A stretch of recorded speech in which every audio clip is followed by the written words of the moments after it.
Huwag hayaang mabulok ang kamyas dahil pwedeng-pwede itong gawing masarap na candy. Ang ganitong proseso sa paggawa ng kamyas na candy ay hindi po maasim, ang sarap niyang kainin. Masarap din to pang staff para panghimagas at pwede mo rin ito pagkakitaan.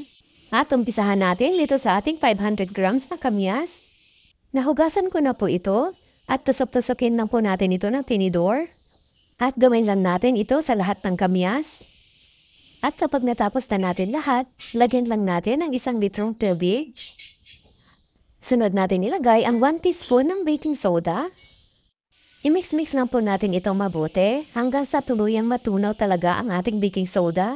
At kapag okay na, takpan lang natin at ibabad lang natin ito for 24 hours. Ayan, after 24 hours, ganito na ang itsura ng ating kamyas. Hugasan lang natin itong mabuti mga 3 beses at pigaan para matanggal ang mga isis na tubig. Huwag din pasobra sa pagpiga para hindi magkadurog-durog. At dito sa ating kawali, maglagay lang ng 1½ cup ng white sugar at 1/4 cup ng tubig. Huwag po gumamit ng brown sugar, napaka-dark kasi ng resulta.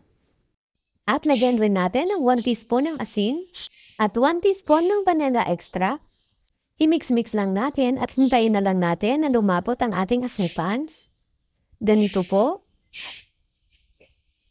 At pwede na po natin ilagay ang ating mga kamyas.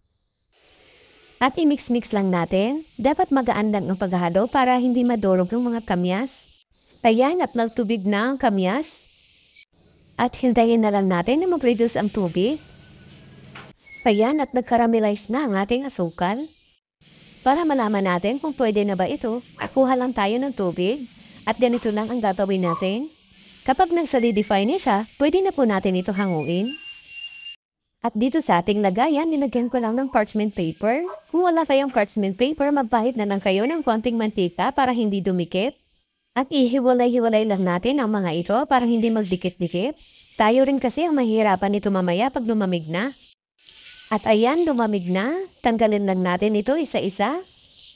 Medyo madikit talaga ito. At i-coat lang natin ito dito sa ating white sugar.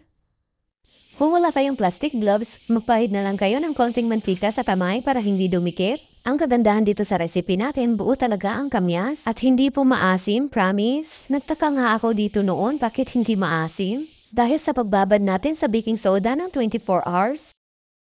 Hindi na masisira ang mukha niyo pag kinain niyo ito, charot. Sayang din kasi ang mga kamyas pag nasira lang. Kaysa masira, gagawin na lang natin ang kamyas candy. Check na magugustuhan ito ng inyong mga chikiting. Mahilig ang mga bata dito. At madali lang naman ito gawin. Maraming salamat hanggang sa susunod po.